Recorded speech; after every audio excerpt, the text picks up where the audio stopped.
안녕하세요. 기본소득당 오준호의 주간브리핑 용호상박입니다. 저는 기본소득당 국회의원 용혜인입니다. 안녕하세요. 기본소득당 대통령 후보 오준호입니다. 반갑습니다. 네, 이제 지난주부터 매주 주간브리핑을 통해서 다양한 이슈에 대한 오준호 후보의 정책적 대안, 의견들을 좀 전달드리고 있는데요. 첫 번째 코너입니다. 각종 이슈에 대한 핵심을 오준호 후보가 콕 집어드리는 이슈 콕.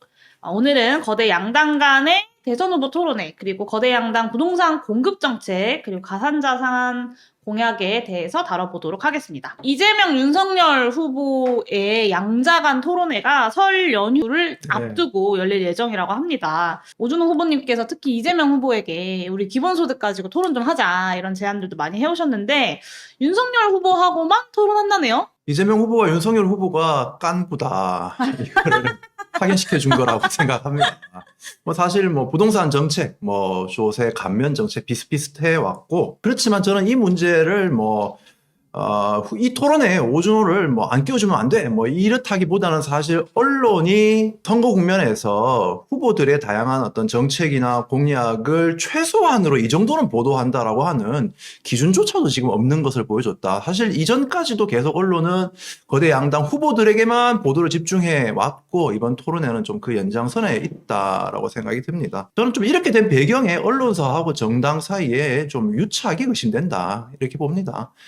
아시다시피 유명한 앵커가 바로 직전에 이재명 후보 캠프로 가셨고, 또 윤석열 후보 캠프에는 바로 직전까지 현직이던 언론인들이 수십 명이 모여 계신다고 하는데, 이것처럼 정당과 언론이 좀 유착하면서 선거 구도를 그냥 양자 구도로 정해버렸다라는 사실, 이런 점들이 국민의 알 권리를 침해하고 또 새로운 대안이 있다는 사실을 전혀 알려드리지 못함으로써 민주주의에 좀 위기를 초래한다. 이게 제가 토론에 나가는 문제를 넘어서서 이번 선거에 좀 민주주의의 위기를 가져오고 있는 거다라는 생각이 듭니다.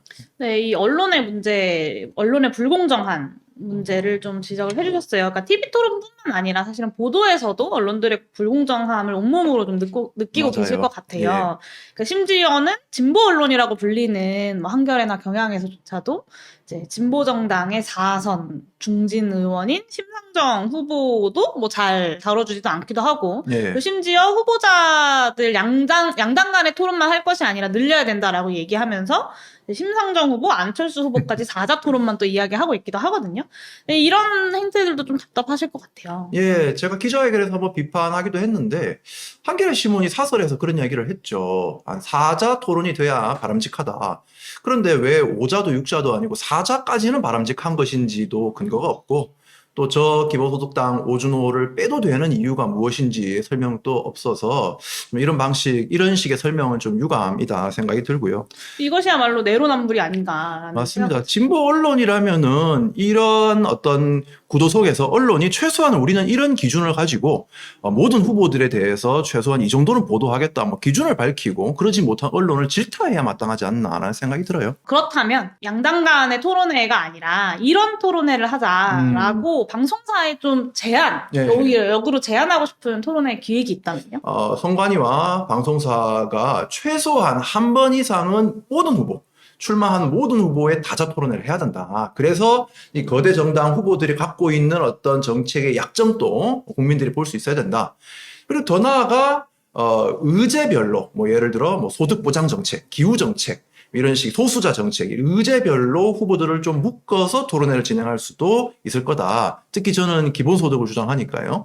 소득 보장 정책, 분배 정책 관련해서 거대 정당 후보들과 꼭 한번 토론회를 했으면 좋겠습니다.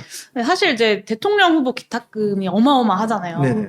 3억 정도 된다고 제가 알고 있는데 똑같은 3억을 내고도 방송 토론에서조차 이렇게 불공정한 기회를 보장받는다라는 게 사실 이렇게 어느 때보다 공정 담론이 중요한 이번 선거에서 또 공정을 이야기하는 윤석열, 이재명 양당의 후보가 정말 공정한가에 대한 의문도 좀 품지 않을 수 없는 것 같아요. 맞습니다.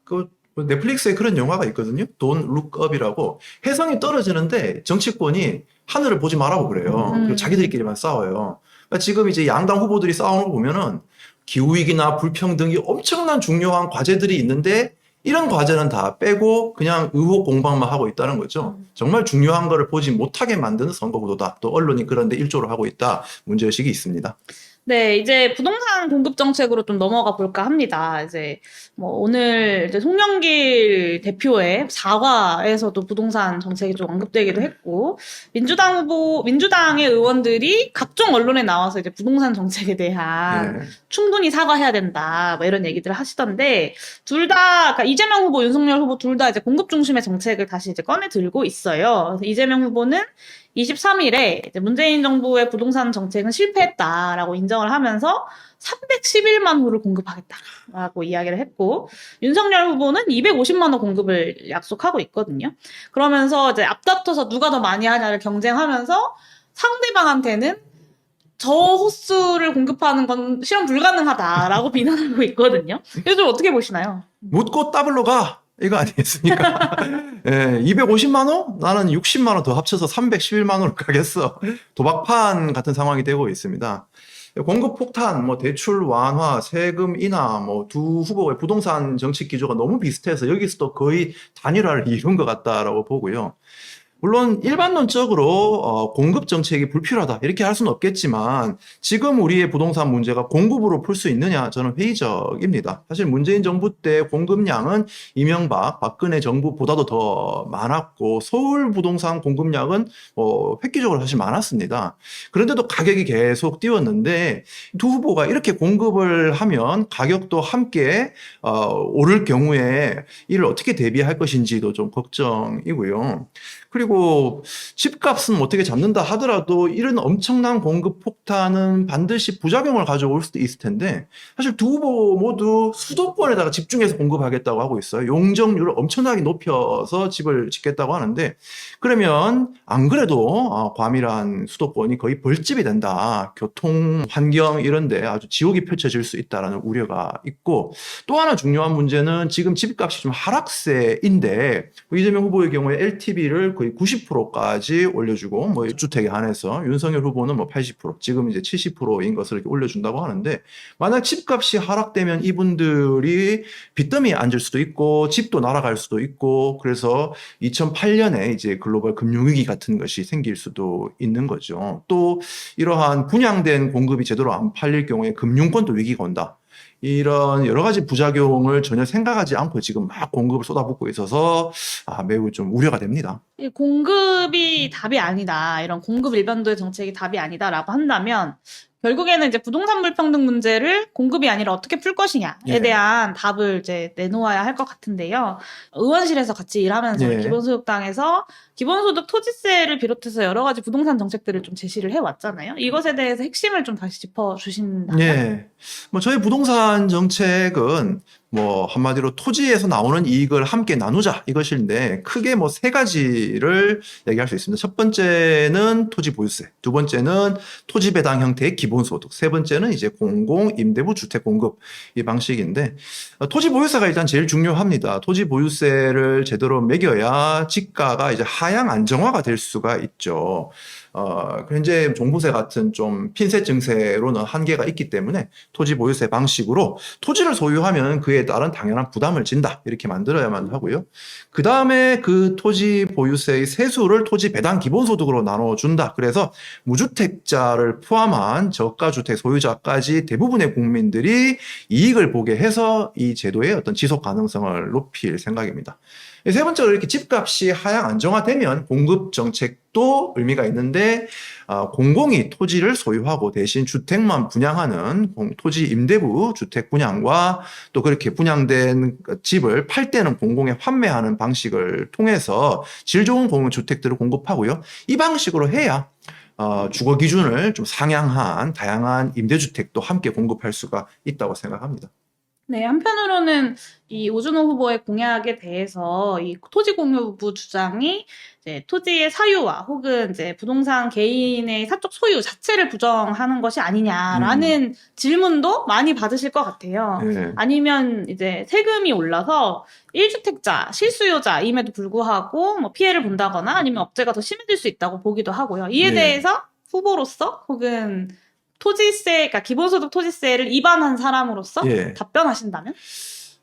저는 토지는 원천적으로 모두의 거다, 공공재다라고 생각합니다. 그래서 토지를 무한히 사유화해도 되지 않냐, 사유화하면 좋겠다, 여기에서는 근본적으로 반대합니다만, 헌법에는 재산권 보호가 있기 때문에 부동산을 점유하신 분들의 재산권도 인정은 해야 되죠. 그렇지만 토지가 원천적으로는 모두의 것인 만큼 그것을 점유할 때는 비용을 내시라, 임대료를 내시라라는 것이고, 그게 사실 토지 보유세의 개념이다라는 거고요. 또 1주택을 가진 사람들이 너무 큰 부담을 지지 않느냐? 이것은 저희들이 약속드릴 수 있는 게, 기본소득 토지세 형태로 하면, 즉 토지세를 내고 그 세수를 토지 배당으로 분배하면요, 무주택자를 포함해서 전 국민의 88%는 어쨌든 내는 세금보다 받는 혜택이 큰 순수의 계층이 된다. 무주택자의 경우에는 주택 임대료를 사실 국가로부터 보조받는 것이 되는 거죠. 저는 이런 방식으로 집이 없어도 기회가 평등한 그런 사회를 만드는 것이 중요하지, 야, 집 갖고 싶지? 집을 싸게 공급해 줄게 라는 식으로 가는 것이 이 탄소 배출 기후위기 시대에 과연 맞는 정책인가, 의문이 듭니다. 이번에는 가상자산 관련돼서 이번 대선에서 또 중요하게 봐야 될 쟁점 중에 하나가 이제 가상자산에 대한 공약이기도 한데요. 이재명 후보와 윤석열 후보가 가상자산 투자로 얻은 소득에 대해서 비과세 한도를 5천만 원까지 늘리겠다라고 공약을 했어요. 그리고 현재 가상자산은 250만 원을 초과한 소득에 대해서는 20%의 세율이 매겨지는데, 5천만 원까지 공제받는 주식 투자와는 형평성이 맞지 않는다, 이런 주장들이 있었거든요. 그리고 심상정 후보 같은 경우는 가상자산이 이 투기적 자산 형성의 그 성격이 크기 때문에 시장이 제한되어야 된다라고 오히려 주장을 하고 있기도 한데요. 후보님은 좀 어떤 입장이신가요? 일단 그 거대 양당 후보들을 보면 부동산에서도 그렇게 서로 닮아지시더니 가상자산에서도 정말 실물과 가산을 넘나들면서 단일화를 이루고 계시다, 이 생각이 듭니다. 일단 저는 양당 후보의 그런 가상자산 비과세 경쟁에는 반대합니다. 사실 주식 투자 소득이 5천만 원까지 공제인데, 의원님도 잘 아시겠지만 이것을 정부가 2천만 원으로 낮추려고 했었죠. 근데 이때도 국민의힘과 민주당이 이제 거의 합세해서 동맹해서 그거를 막아버렸죠. 사실 근로소득의 경우에는 면세 기준이 1,200만 원인데 주식소득은 5천만 원까지 세금을 안 걷는다. 여기서 사실 문제가 있습니다. 그래서 이 공제 한도를 낮춰야 된다라는 이야기가 있고요. 이런 방식이 국가 세수 잠식 한다는 비판들이 있었죠. 그런데 가상자산을 아예 그런 주식 투자 소득에 준해서 비과세를 해버린다. 저는 좀 문제가 있고, 근로소득과 봐서도 형평성이 안 맞다. 그리고 주식 투자는 어쨌든 간에 좀 자금 조달이라는 이유도 있는데, 가상자산은 저는 가상자산 시장의 앞으로의 가능성을 부정하지는 않습니다만, 아직까지는 이렇다 할 혁신들이 나타나고 있지 않는데, 여기에다가 일단 규제만 완화하고 과세를 포기한다는 것은 적절치 않다. 그것은 국가가 유동성이 적절한 곳으로 흘러가게 만들어야 되는 좀 책무로 봐서도 적절치 않다라고 생각이 듭니다. 다만 이제 저는 가상자산, 저는 이걸 디지털 자산이라고 부르는데요.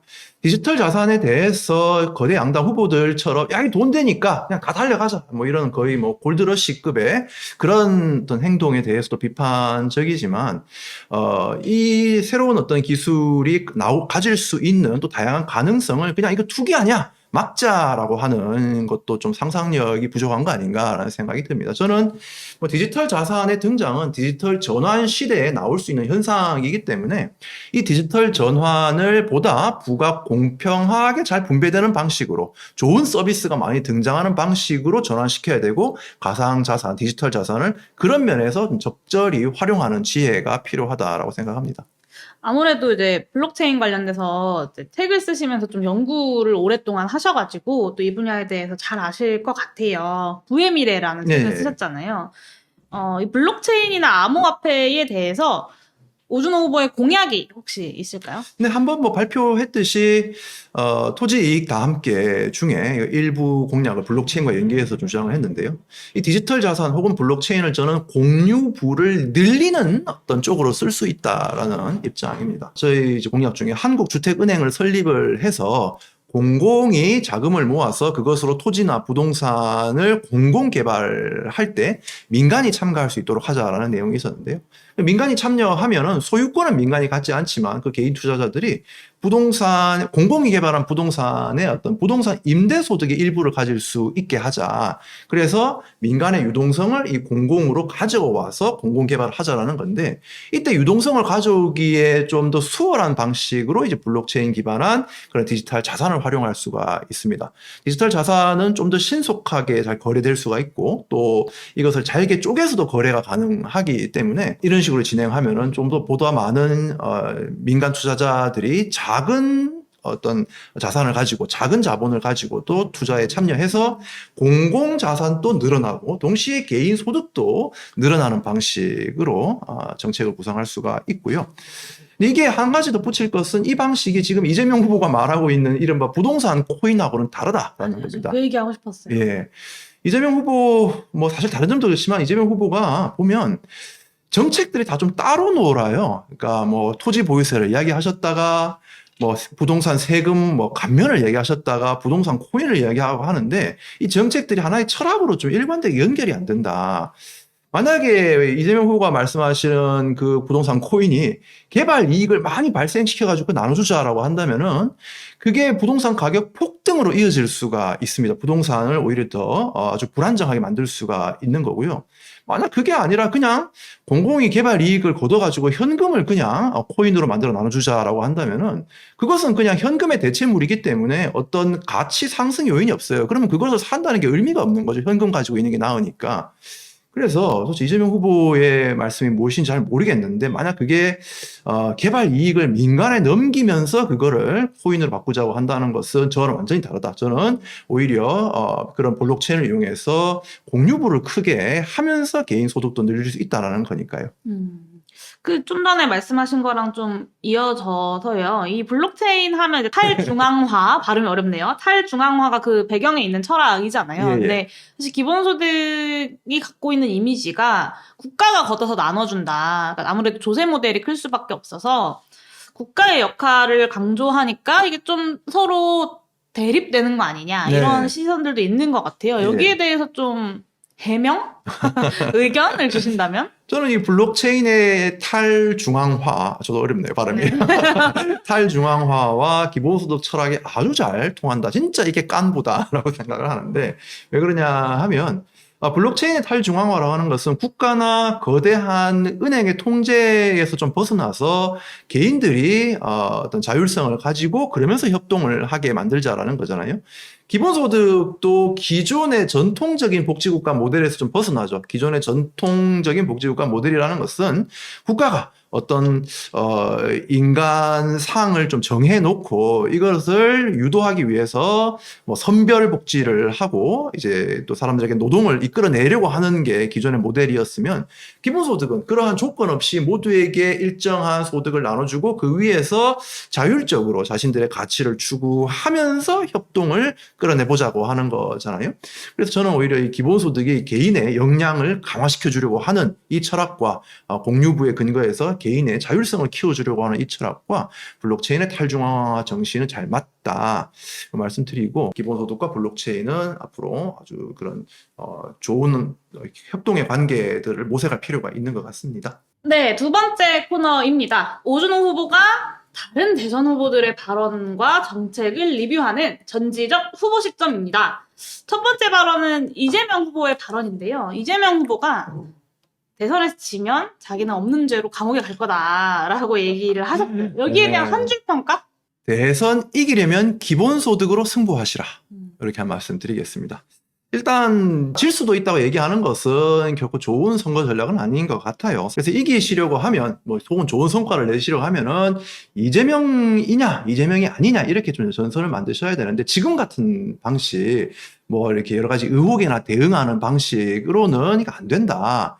기본소득 같은 좀 과감한 정말 프레임을 바꾸는 그런 정책을 딱 제시를 하셔야 된다. 지금처럼 뭐 범주형으로 작은 기본소득만 얘기하실 게 아니라 전 국민 기본소득과 분배의 과감한 재구성 이런 거를 제시를 하셔야 되고, 사실 이렇게 대장동 싸우듯이 기본소득을 가지고 싸웠으면 기본소득이 그럼요. 지금 이런 취급을 받지는 않았을 거다라는 예. 생각이 좀 들더라고요. 예. 윤석열 후보로 좀 넘어가 보겠습니다. 윤석열 후보가 이제 어제 외교안보 정책을 발표를 하면서 민주당 정권의 한반도 평화 프로세스는 완전히 실패했다. 힘에 기반한 평화를 구축해야 한다면서 20개 공약을 발표를 했어요. 네네네. 이제 좀 핵심만 좀 짚어보면 한국형 3축 체계를 복원하고 핵미사일 대응 능력을 획기적으로 강화하자. 그리고 고위력, 초정밀, 극초음속 등 강력한 선제 타격 능력을 확보하자. 그리고 사드 기지를 재건하자 등이 있는데요. 이놈의 선제 타격은 빠지질 않습니다. 이거에 대해 어떻게 평가하십니까? 한 줄로 말씀드리면 힘 대신 말로 평화를 가져오는 게 정치인의 능력이다. 이렇게 말씀드리겠습니다. 능력이 없다. 능력이 없죠. 아니, 힘으로 할 것 같으면 애초에 정치 필요 없이 그냥 뭐 전쟁으로 해결하면 됐겠죠. 뭐 전쟁으로 해결하면 뭐 정치라는 게 아예 사라졌겠지만. 예, 사실 북한이 저렇게 하고 무기를 고도화하는 게 우리한테 위협이 되고 있긴 하지만 그게 왜 고도화하느냐. 한국의 막강한 국방력과 이제 미국의 전략 자산 전개 이런 것 때문에 이제 겁을 먹고 있기 때문에 그러한 것을 뚫기 위한 자신의 방책으로 자꾸 무기를 고도화하려고 하고 있습니다. 그래서 우리가 강한 무기를 자꾸 갖추면 갖출수록 북한은 그거를 뚫을 새로운 무기 체계를 계속 개발을 해서 이런 군비의 악순환, 군비 강화의 악순환이 계속 벌어질 겁니다. 현재의 무기 체계에서 선제 타격은 가능하지도 않을 뿐더러 잘못 그렇게 했다가는 정말 막대한 비극을 피할 수가 없을 거죠. 대화하고 군축하는 것이 최선의 방책입니다. 아마 윤석열 후보가 이른바 우파 코인을 타려고 자꾸 저런 소리를 하시는 것 같은데 혹시나 당선되면 국제사회에서 고립되십니다. 예, 개망신 당한다. 개망신 당합니다. 정치인의 능력은 말로서 평화를 가져올 수 있느냐에 달려있다 말씀드리겠습니다. 정치를 안 해보신 분이어서 또 그런 예. 방식보다는 예. 이런 어떤 센 척하는 것에 좀 더 이렇게 익숙하신 분이 아닌가라는 생각이 범죄자 좀 들어요. 수사하듯이 외교를 하시려고 하고 있죠. 맞아요.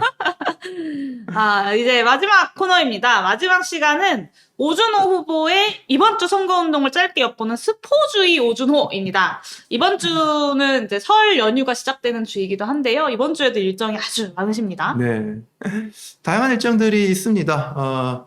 뭐 목요일에는 전국장애인철폐연대와 정책협약식을 하러 가기로 했고요. 또 기본소득당 내에 동물권 의제기구인 어스링스와 간담회도 계획되어 있습니다. 그리고 뭐 EFG 뉴스레터와의 인터뷰도 있는데 여기서도 기후나 젠더 관련된 어떤 질문들이 날카로운 질문들이 많이 나와서 열심히 준비하고 있고요. 설은 시작되지만 여전히 소외계층들에게는 참 설에도 그런 외로운 설이 될 수 있으셔서 그런 소외계층들을 좀 찾아뵙고 인사 나누는 그러한 프로그램도 좀 기획 중입니다.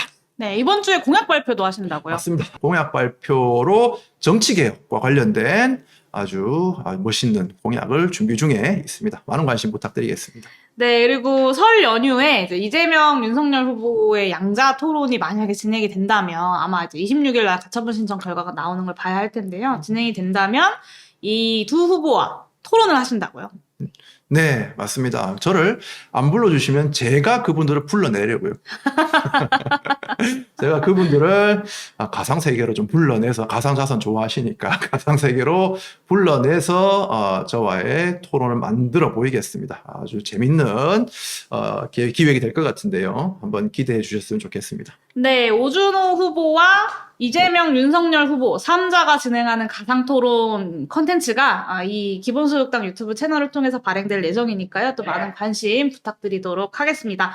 오늘 주간 브리핑 용우상박은 여기에서 마치도록 하겠습니다. 다음 주에 또 뵙겠습니다.